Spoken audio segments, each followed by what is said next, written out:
Hello and welcome to this AMBA and BGA webinar on the Human-Centric Workplace, enabling people, communities and our planet to thrive. I'm Ellen Buchan, Insights and Communications Executive. I'm looking forward to an hour of really interesting insight, and shortly I'll hand over to our speaker, Simone Penton-Jarvis, to start the conversation. Before I do, some housekeeping. We want the session to be as interactive as possible, so if you have any questions, just add them to the question box for us to answer live at the end.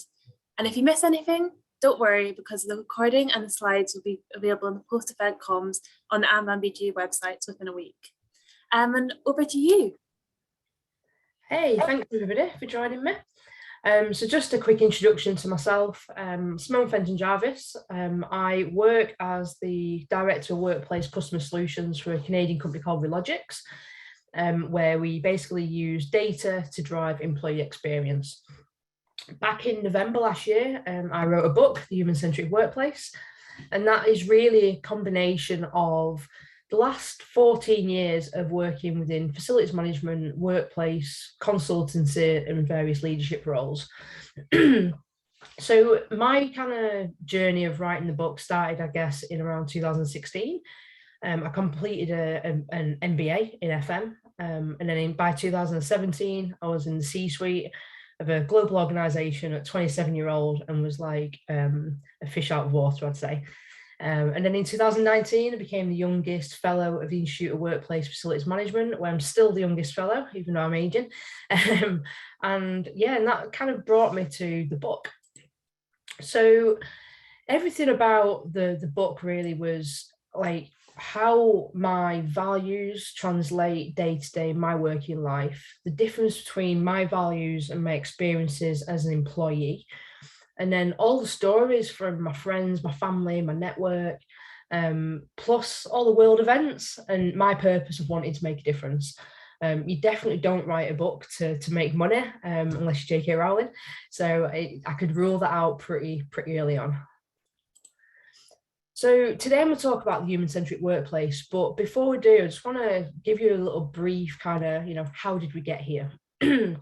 So if you look back, the first office building in London was built in 1726, which is obviously quite a while ago. And it was all about the British Empire and how they was expanding and trading with other parts of the world. So it was the building was for east of India.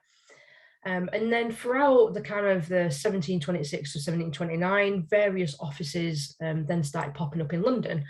And you'll see an interesting quote there from the government at the time in the box. And so I won't read that to you, you can have a read. And then by 1864, the skyscrapers started to basically pop up. And we say skyscrapers, but it was only 5 stories high, and that was in Liverpool. And our working kind of patterns changed quite drastically in the 1900s. So you can see this kind of image here that looks very workhouse-like. This was ultimately called the Taylorism period, and it was a guy called, it was surname of Taylor, and he was Frederick Winslow Taylor. And basically he was all focusing on efficiency. So he wanted to make sure that offices followed almost a factory assembly line without it being an actual manufacturing factory. So it was how can we put people close together that they can pass basically a piece of paper throughout the office. And this is how this kind of open plan feel started. So whilst the UK was doing this, US was actually building skyscrapers because the technology was advancing from lighting, air conditioning to steel construction and lift kind of elevators. So that's how, I guess it shows a difference of how the times were slightly different in the countries. So we was in a workhouse environment and US building skyscrapers. By 1939, the true office, I guess, was born. And this is this image on the right-hand side at the bottom. And this was all about how can we make the office better for people. So it was very hierarchical still. So employees were out on the floor and the managers, leaders would be in private offices. So I guess that still reflects some of the situations that organizations are in today as well. Because of World War I, World War II, everything obviously was put, the progression was put on a bit of a back burner. And organizations after that started to reflect on their spaces. They wanted to basically put their corporate image into the office space. And that by the 1950s, that's when plants and human interaction was focused on, and desks were grouped together, and it was more about people. So this is almost the start of the human-centric environment. So this here is actually only from 1950, this article, which is insane because the article, obviously, apart from it saying, would you let your daughter work in an open plan office? It's all about modesty boards of how actually will basically women be safe in an office environment under a desk like this when modesty could potentially be compromised, which is insane to think it was only 50 years ago. So as all of that kind of was happening, by the 1950s, 1960s, the offices were then changing. And it was all really about series of still the desks and the workspaces, but more modular furniture came in, and it was more around movement and flexibility. But we kind of went a little bit backwards because by the 1980s, we very much had the chicken farm of the cubicle action office. This blue image at the bottom here, which doesn't look like an office I particularly want to work in. And by the 1990s, obviously things started to change because we got the internet. So that changed how people were working, and it really accelerated the choice, the flexibility, human interaction. And the virtual working obviously started to become a thing as well, albeit it was probably on dial-up, if you're old enough to remember that. So by the 2010, activity-based working was in full flow, and it was obviously very much choice, focus. Are people able to choose where to work for the task that they're doing? So if we then go to the pandemic, and what a strange couple of years it's been. So despite the awful situation, there has been a lot of positives to come out of the back of this. And, yes, it shouldn't have taken a pandemic to happen. But of course, everybody's been on Zoom. It's really lifted the lid on situations like the Jackie Weaver comments. There's been lots of different campaigns around homelessness, obviously the appreciation of the NHS. And it's been, fun stuff as well. Like, I'm finally glad that the tube gets sanitized. That's something that I hope stays forever. And we're washing our hands, and we're staying at home if we're ill. There's no badge of honor now for going into an office with an illness. People are like, just go work from home. We appreciate the small things like toilet roll, and we got used to walking outside with our friends again. The pandemic really helped me to reset my boundaries. It allowed me to look at the red lines that was kind of being crossed around my values, and it helped me to reconnect with myself, my purpose, and the people around me. It obviously also obliterated my social skills, but there was lots of positives. So if we look at how we was working throughout the pandemic, it was very different for a lot of different people, and it was very much around same storm, but we're in a very different boat. So you can see people that had kids at home had a very different experience to people, I guess, like myself, that has got a garden office that I'm in at the moment. And then there was people working from an ironing board. There's people working from the bed. People that had still then had to go into an office because of the type of role that they were doing. It was very, very different for many people. And to get the equality that we need, how can we all be in the same storm, but actually people are still getting that shelter that everybody needs? And this is what my kind of underpinning of a human-centric workplace is about. So for us all to be ultimately in the same storm, but we need to get to the heart of the inequity within our reality. So things like, childcare costs. Talking to a friend the other day, and they're paying actually nearly £1,000 a month to look after their kids while they go to work. Is it worth somebody going to work when that is happening? And there's lots of different things that are affecting people like that really, is driving how we work within the workplace. So, obviously the workplace, the way we work, the way organisations behave, it's had a lot of attention over the last couple of years. And on one hand, it's everything that facilities management and workplace wanted. We get that recognition, seat at the table. But now everybody's got an opinion. You wake up every single day to a news article of what's happening next. Leaders are looking at each other and saying, well, what is the right thing to do? Because there's so many different options. There's been obviously lots of public announcements, like you can see here. There's not many organisations saying they're office-centric. There's lots of hybrid, and there's also some organisations that are coming out and saying remote first. So it'd be interesting how this kind of changes as we kind of get back to a normality in the coming months and years.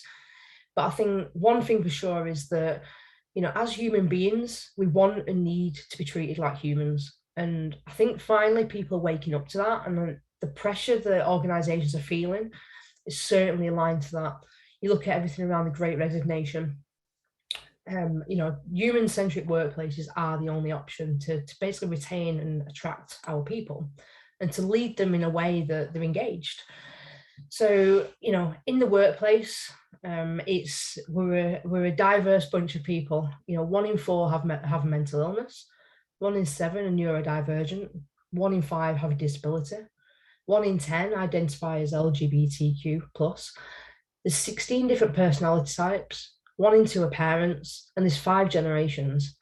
So how do we, as leaders, create organisations, cultures, workplaces that people are thriving in? Well, if we just look at this quote from Joe Cox, and while we celebrate our diversity, the thing that we need to remember is that we are far more united and have far more in common with each other than what divides us. And that's the thing that we need to remember. We're still all people, and our diversity is part of being a human being. So the future of work is human. What does this mean? So before we discuss that, we need to look at what does it mean to actually be a human being. So wanting to understand who we are, where we come from, how we evolved, it makes us part of being a human. And when I started writing the book, it was something I went down this kind of rabbit hole of going, well, what does it actually mean to be a human being? And I think people just may have thought that I drank too much wine when I was asking that question. But, from poets to philosophers and to anthropologists, religious bodies, scientists, politicians, everybody's questioning like what it means to be a human being and what that means for their purpose. But despite all of the efforts, the answers are very diverse, they're non-conclusive, and actually that's the right thing, because it would create silos between our brain, our emotions, our body, and everything. And we must consider that there's many angles that make up being a human being. So let's look back to where some of these things came from.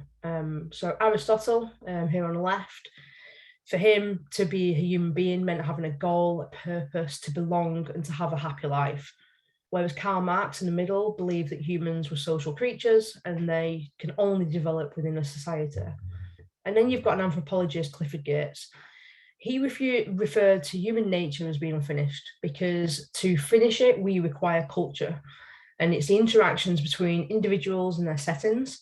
So if you think that about in a workplace context, between the natural and social worlds, and the symbols and structures that determine what it means to be a human being. So if we look back 300,000 years ago, depending on what you believe in, to human evolution, work was simple. We worked to basically eat and avoid being eaten. Meaning and purpose came from somewhere else. It could have been art, religion, science.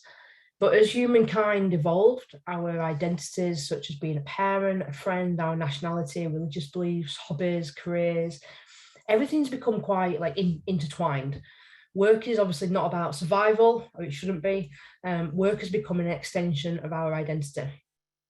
And social connectedness, our culture, belonging, the purpose, the ability to think, they don't stop when we go to work. And we've got into this thing of multitasking. We're always juggling something. And actually, as the workplace has evolved, we've actually become slightly robotic. But is this seriously the best that we can do? It's all about, let's go back and let's be a human being.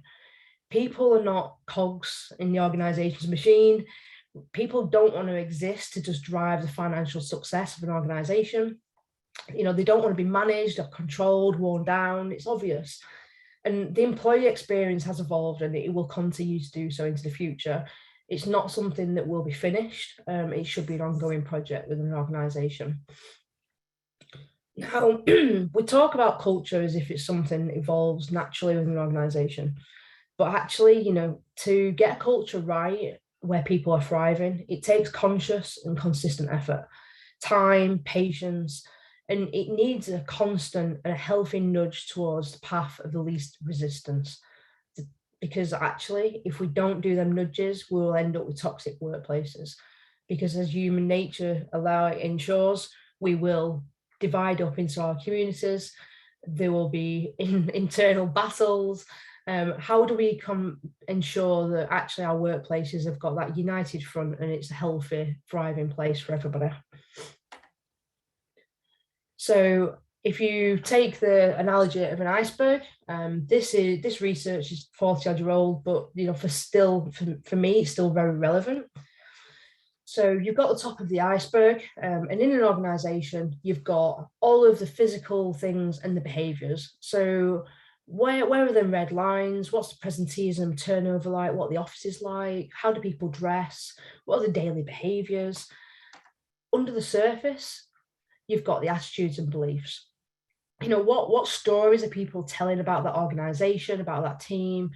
What or who is immortalised?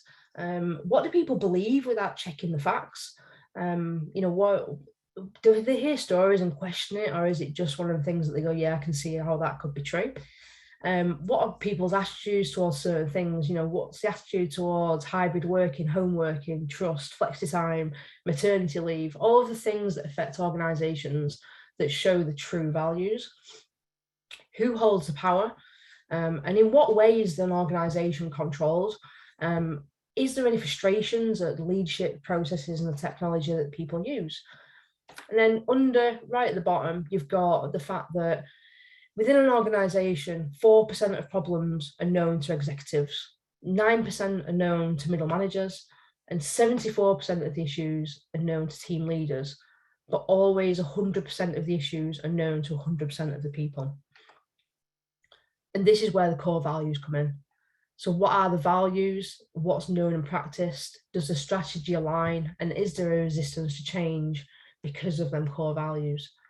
The thing that we need to be careful for, and it sounds a little bit cheesy, but it wasn't the top of the iceberg that sank the Titanic. It was the bottom. And it's them core values that will sink organizations if they're not practiced every single day and refined and attuned to where their people are at, where the organization objectives and strategy is at as well. So let's talk culture. It's something that's been in the press, a significant amount of airtime over the pandemic. Lots of kind of poor examples of culture coming into the press and really good examples as well. So, organizations obviously need the ability to state the behavior of the employees in line with intended culture and core values. But how do organizations measure that? And there's some difficulties because there's not at the moment a scientific unit or universal methodology for measuring the culture of a group of people. Secondly, there's not empirically right or wrong culture. What's right for me might not be right for yourselves. And also, culture isn't a constant. You only have to recruit one person to the organization and they can have a significant impact on culture overnight. So how do we measure something that is constantly moving, evolving over time against, organizational growth, recruitment, retention, leadership, strategy, customer needs? How do we measure that? And the measures so far have been very much around, obviously, employee feedback, and it's come in the form of, moment in time surveys, which come with flaws because they're very dependent on how, I guess, people are feeling that day. And there's obviously massive time lapse. An annual survey, you're not going to get to the root of problems quick enough. It also brings a problem of perceptions, unconscious bias, understanding, and obviously the mood. So how else can we measure the culture of an organisation? And I've come up with 9 indicators of workplace culture. So from employee engagement, wellbeing and happiness, psychological safety, recruitment, retention, customer success, the planet, innovation, finances, and the productivity of an organisation. If we look at all of them 9 things, individually and collectively, that will inform what the workplace culture is like. So ways of working has been, again, something that's been talked about a lot. I'll say I'm pretty bored of talking about hybrid now. But organizations and leaders are facing this constant and mounting pressure to understand what the future of work is. And many haven't got the answers, and that is absolutely fine. I don't think we should have the answers. I think if we think we've got the answers now, we've kind of put the cart before the horse. We need to slow down, and I would encourage organisations to very much test, measure, and iterate, and continue that cycle. Because too many organisations are still using industrial age working styles and expecting people to thrive. But with the whole kind of the way that the world has moved on, people's expectations and priority have changed. When I've been speaking to people, and I've kind of interviewed around 10,000 people over the last couple of years, and one thing that stood out for me is it's not about the big things, it's the small things. People that say, I just want to take my kids to school. I want to be able to pick them up. I want to be able to just go to sports day. And it's all of them things that are driving the whole, actually, if I'm going back to this organisation, they're expecting me back in the office doing crazy hours all again. I'm missing out on all this time with my kids. And that has been one thing. For me, it's been, actually, I'm at home with my dog, it's great. So people have had different priorities. I can go to gym at lunchtime and I can come back to my desk. And I can go and walk my dog, I can come back to my desk. And it's, that flexibility that the whole hybrid has allowed us to have.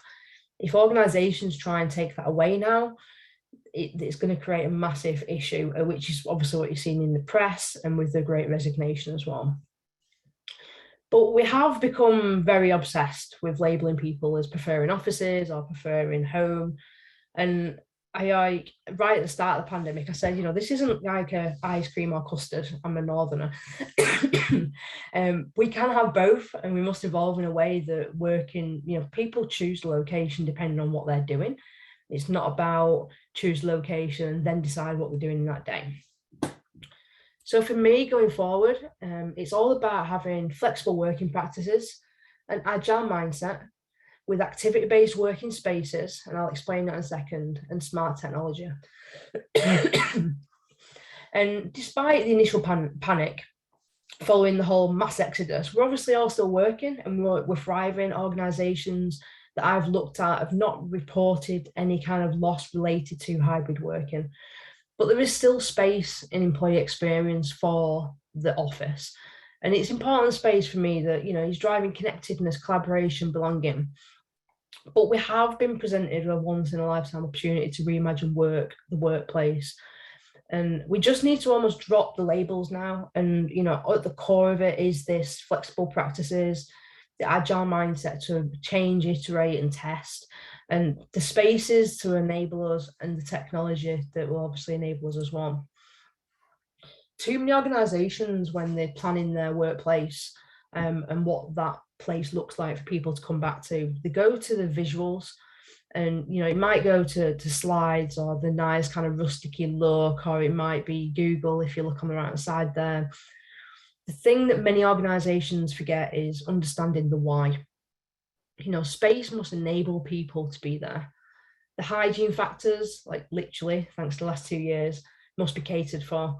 So what are them basics that people want from when they go into the office? It must all be about experience. And it's not about, what that office looks like. It's about what it feels like. And you'll see that this image at the bottom here is basically, the types of spaces that people need to work from if they're in an office. If you look at the activities that people do, we want to communicate, collaborate, we're going to contemplate things. We might need some concentration time. We want to be creative. We want to be curious. And the workplace will never be finished, and data is key. And this is let's look at the data, let's listen to our people, and then let's determine what these spaces look like. So as leaders, it's up to us to challenge some of the things that happen in workplaces.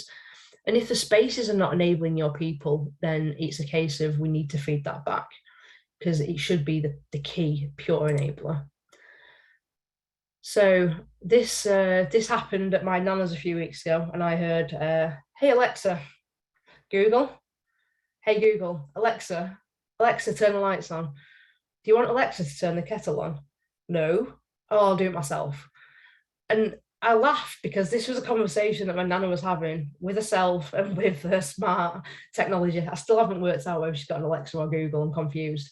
But imagine the last 2 years without that technology, without the technology that's enabled us to just work easier at home. When I do face-to-face conferences, I'll always ask, like, how many of these devices have you got in your home?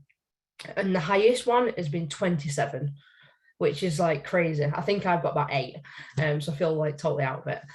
But you look at the technology that we're using in our homes, it's serving a purpose. And when we go back to the workplace, how do we avoid the whole gimmicks?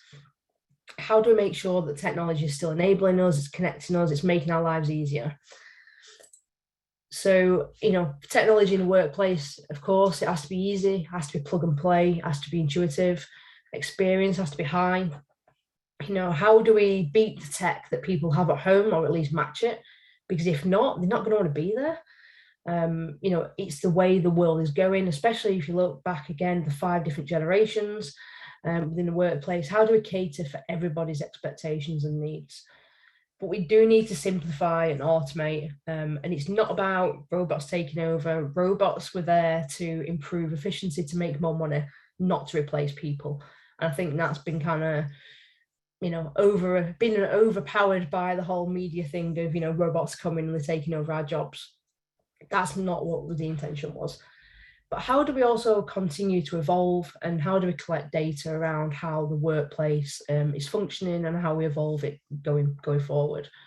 So you can see here the things like, visitor management. When you go to an organization, when you go check into a hotel, that first point of contact is key. And actually, if you're standing there filling in forms for 10 minutes with a biro pen and you don't know who else has touched it, that's not going to cut it anymore at all. I've just come out from holiday and I had that same experience. I thought, you could have done this online before I even arrived.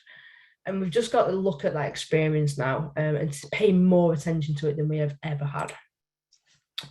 So for me, the key thing is understand the why of your actual physical workplace. It needs to have humans at the heart of it. It's not about a free-for-all, looking at what competitors are doing, what's being said. You need to understand your why. Ways of working shouldn't be a cookie-cutter approach. It shouldn't be something that sits across sectors, industries, organisations, or even departments. We've got to look at the individual requirements of people. And we must capture that granular level data to do that, really understanding the why of the workplace, how people need and want to work before saying where they're working. Having our why keeps us focused. It makes us dig deep when the chips are down. That whole, an issue happens in the workplace, it's 5 p.m. on a Friday. Do your employees go, it's 5 p.m. on a Friday, bye? Or do they go, no, we need to get this done, like this can't wait? The customers need it. That why keeps people focused and pulls people together when you need it. Human-centric workplace, it's not easy, but if you put the time, the effort and the skill in, and I promise you it'll be worth it. And we all have a part to play. This isn't up to one person. It's not just senior leadership. It's every single one of us as a leader, an employee, and an employer, and as a human being. We must all kind of take responsibility and hold each other to account. And how we're treating people and how people want to be treated should be at the core of it. But each organisation is different, with its own makeup, its own challenges, its own culture, priorities, and finances. And all of that obviously needs to be taken into account. So if you look at, the whole, you wake up in the morning, and if you're lucky enough, you might think, right, where am I working today? And I say if you're lucky enough because many organisations are still on that journey. But when someone wakes up in the morning, the questions that should, I guess, enter the head should be very much, why do I work? What am I doing? Who am I working with? When do I need to work today? where is the best place to work? How do I feel? Do I need to pick up the kids, walk the dog? I'm expecting a parcel. Do I want to go to the gym? It's all of them questions that as a human being, we would love to wake up in the morning and ask all them questions and then determine where we're going to go and work. And this is what the human-centric workplace is at the heart of it. Is people choosing where they go because they can, because they want to, or are they going somewhere because they have to? That's a very different choice as a human being. And obviously when we're working from home, there's fors and against in every one of these things, from home to an office, the coffee shop to co-working spaces and everything in between. There's always fors and against. But actually it's up to that human being and how they want to work to determine what is the right space for them in that day. And that's the thing that many organizations are still failing to realize, that it's got to go back to that person, that individual. We're really good at doing surveys and we're really good at saying, oh, 95% of people say X. And actually, well, what about them 5% of people? And then 5% of people, if they become disengaged because they're not being enabled, they might be neurodivergent, just have different requirements from the workplace. That 5% of people is 5% of the talent in the organization that is first not going to be performing. It's going to be a drain on the organization. They may become toxic employees. They may say, no, why are we working like this? You know, all of the things that happen behind the scenes in organizations. You know, we need to remember that we are all people at the end of the day. And that seems bonkers to be saying that in 2022 in relation to the workplace. But hey, that's where we're at. So just the last couple of slides from me. And I want to talk about the planet for a second, and it might be a bit cliche because it feels like everybody's talking about the planet, but I want to talk about it in a way that is related to the workplace. So the human-centric workplace has a massive potential and impact potentially on the planet from a climate point of view, from a community's point of view, from a development point of view. So if I just give you some key stats that stood out for me when I was writing my book. There's 8 billion people and there's $80 trillion in circulation, okay? 8 men have the same wealth as the poorest half of the world. A FTSE 100 CEO earns as much in a year as 10,000 people working in a garment factory in Bangladesh.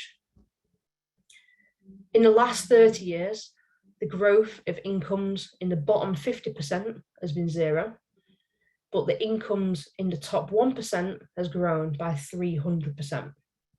The rich are getting richer, the poor are getting poorer. Business travel continued to grow globally at a rate of 3 to 5% every year leading up to the pandemic. Well, it'll be interesting to see what that looks like into the future. The world's 10 biggest corporations together have a revenue that is greater than the government revenue of 180 countries combined. Developing countries lose 100 billion every single year to tax dodging by corporations. If we break that down into one country, Kenya loses 1.1 billion every single year in tax exemptions for our corporations, and that is twice its budget for health in a country where women have a 1 in 40 chance of dying in childbirth. The global military expenditure saw its largest annual increase in a decade in 2021, reaching $1,917 billion in a year. We can all create a fairer world based on a more human economy, and it has to come that people come before profit, and that profit, you know, is the bottom line, but actually people need to come way before that. And if we listen, we show compassion and empathy. If we respect our differences and just maintain levels of integrity, we all have the ability to change the world with one small human act at a time. And the future of work is human, and hopefully I've convinced you of that. And it'd be really good now to talk to a few of you and take any questions as well. Thanks. Thank you so much. That was fascinating. And yeah, I've got a couple of questions coming through, but please send more if you have any other ones. The first one's a little bit of like a technical one, so I'm going to go with that one before we kind of go into the more thought leadership ones. But they said on your slide with people who, which showed that people where people could choose where they wanted to work, on the office kind of against list, community and belonging was on there. Why would community and belonging ever be seen as kind of a negative thing? So if what that is actually some people don't want the community and belonging that is forced on them from organizations. And is what I've found is you see it as a positive, and it's like, yeah, I'm going to have that sense of community, I'm going to belong to a community. But actually it's this kind of like, it goes back to something that a guy called Michael Henderson talks about, and it's, is it a cult or is it a culture? And actually the values aligned with the organization, or the values being pushed onto people constantly. And if they are being pushed onto people, is it then a cult, or is it actually a culture that people want to be belonging to? And is what I've found is that when you go into an organization and all the values are on the wall and it looks shiny and nice, actually that's not really sometimes what the people want and expect from the workplace. And it feels more cult-like, and they feel like if they step out of line, they're going to be punished. And that's where the community and belonging bit goes against organizations. So I hope that helps and gives a bit more context to that. Perfect. So someone else has asked whose role in an organisation it is to ensure that the workplace works for everyone. Is it HR or should it be a specialised function? Yeah, so it is a specialised function. So facilities management is being the role traditionally that would be seen as, you know, keeping the lights on in the building. However, over the last kind of 5 to 10 years, the role of facilities manager has definitely changed, and it's constantly evolving. And facilities managers are now working closer than ever with HR. And I think the whole whose role is it? I guess the functionality bit would sit with facilities management. The accountability is generally sitting with HR from a culture and employee engagement perspective. But I think for me, the closer the HR, facilities management, and IT work together, the better the employee experience is going to be. So I think it needs to be shared between them three departments, as well as obviously being underpinned by the senior leadership team. Amazing. And another person has asked, you showed pictures of like amazing offices with like slides and ping pong tables. What do you think of these? Do they spark creativity and teamwork, or is it distraction? I personally think it's a bit of a distraction. I worked in an office that had a ping pong table, and it drove me slightly crazy. I would be trying to just sit in the social area like I would if I was in a coffee shop, and I'd have my laptop, do a bit of work, maybe talking to people, and you just hear this ping, ping, ping, ping. Now and again, you'd see a ping pong ball go under your seat, and you'd be like, "Oh, here's your ball back." And it just felt like something like, and I don't know, as a millennial, like I should be going, "Yay, ping pong tables!" But actually, I think they're just a distraction. I think if we're wanting to have that connection and fun in the workplace, brilliant. It just needs to be designed better. And I think instead of putting it in a space where actually people might want to do certain other tasks, have it in a space that is, you know, specifically, you know, fun zone. And if if people want to go down and go to the gym or play ping pong or whatever in that organization, then they go to that dedicated place without distracting other people. And I think that's where, for me, and I think the slides thing, the slide is an interesting one because I just think it's insane. Like, you would rip a concrete floor up in the building to put a slide in, and I'm like, why spend that much money like putting a slide in? Is it one of them things that people go down a couple of times and go, yeah, the novelty's worn off now, and you've got this great big slide in the office? And different organizations are doing it for different things. So one organization I learned of recently, they actually always on a Friday would look forward as teams going out to the pub after work. And they moved their offices from central London to the outskirts of London. And they found that that sense of community then kind of started just weakening, because people weren't coming together and going to the pub on a Friday afternoon. So is what they actually did was they built a pub within the workplace, and they put a slide in that workplace. And the whole thing was, we can get to the pub quicker if we go down the slide. So it was part of their kind of fun culture, and it had a story against it, so it had a bit more meaning. But yeah, I think it depends on what people use it for. Definitely. So someone else has asked, what do you think is the first step that organizations should take when they're thinking about reworking the organization for employees? I think the first step is to listen. Kind of the whole 2 ears, one mouth, use them in them ratio. And I think that's we all like to think we've got the answers. We might make quite a lot of assumptions. There might be some cognitive biases in there. I think actually we need to listen. And the other thing that I would say is get some support from outside of the organisation as well. I'm not saying that because I'm a consultant. Is what I'm saying is I've been on the other side where I've been the in-house facilities manager, workplace consultant, and actually you only know what you know. And if you can get and talk to other people in different organizations, talk to other consultants or whatever, then you're going to get different perspectives, you're going to get challenged, you're going to see what the kind of latest and greatest is in other organizations. And through listening to your people, you can then determine if that is right for your organization, or if you want to do your own version of that kind of new latest and greatest thing as well. But there's so much competition now between where people work. It's definitely an employee's market.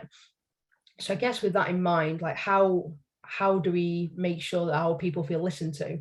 We need to start by listening. And I think that's what's been kind of going wrong, to be honest. And someone's kind of asked a question to follow on from that. You kind of talk about each workplace being unique and having to listen, but is there something that works for everyone that you've seen? Is there like one key thing that you think every workplace should have? Yeah, so I go back to a book by Neil Usher, The Elemental Workplace, and he wrote that, I think it was about 2018. And what he's done here is gone, right, well, what are the key core things that every workplace should have? And it goes back to the simple things, and it's, having the right refreshments, good coffee. There's nothing worse than going into an organization that has got kind of like some rubbish coffee, and you look at the sugar pot and there's bits of coffee in it and all that kind of thing. You're like, oh, we've definitely gone past that. So the basics, and also something that is often overlooked, but is the toilets. And I always put this into a personal thing of, would I go to a pub if the toilets were naff? No, I wouldn't. And I don't know if it's me being snobby or anything, but I think it's them really like literal hygiene factors that matter to people. It's them small things. We don't want to go and work in a workplace the toilets stink, or the toilet paper's horrible or whatever. And it's going back to them core things about being a human being. We've been, especially now, because we've been in this environment for two and a bit years, that we've had more control over it. It's been very personalized. We've got used to our kind of normal kind of life, and then we're going to go back to the workplace and potentially have rubbish coffee, rubbish toilets. So get them fundamentals in place.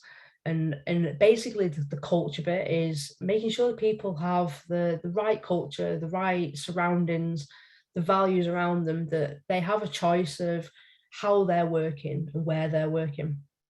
And I think if we can create the workplace that is a destination that people want to go to rather than that they have to go to, for me, that's the utopia.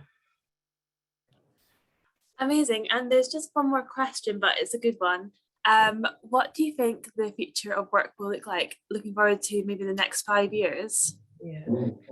Oh, future of work. I think what it will look like and what I want it to look like are probably going to be quite different. So I would want it to look like, I think, everything I've just talked about. I would want us to be in a world that people become, before profit, that we have a choice, that our well-being and our lives come first. And if you go back, way back when, we used to only work 2 to 3 hours a day when we was kind of hunter-gatherers. We're not used to working this amount of hours. And actually, it's our well-being that's suffering. We don't have time to do all the things that we want to do, and exercise and sleep and socialize and all them kind of things around volunteer and community is included in that. So that's what I want it to look like. I want us to get back to a more kind of human world where people and obviously the planet are more consciously taken care of. I think where we will be at Unfortunately, I think, and not that I'm being pessimistic, but I don't think we're going to change that quickly. I think there's lots of organisations with really good best intentions, but I'm still seeing lots of organisations that are scared of making the first step. They want to see how it works first. They want to see how they create their business cases, their return on investment. They don't want to kind of make a mistake, fail. They're still quite worried about that. And I think that's what's going to hold us back. And actually, I'd encourage organisations to say, well, if it's right for the people, it's going to be right for your business. So give it a go, measure it, and what's not working, change it, and constantly keep changing. But yeah, 5 years down the line, I really, really hope that I'm wrong, and I really hope that everything I've put in my book is what the future work is going to be like. I'll let you know in 5 years. Sounds good. Well, that's the last question that's come through, but thank you so much for such fascinating insight. And thank you to everyone who joined us and your brilliant questions and interactions. I hope you enjoyed the session as much as I did, but if you've missed anything, don't worry, the recording and slides will be available in the post-event comms and on our website within a week. So thank you so much again, and have a nice rest of the day. Thank you.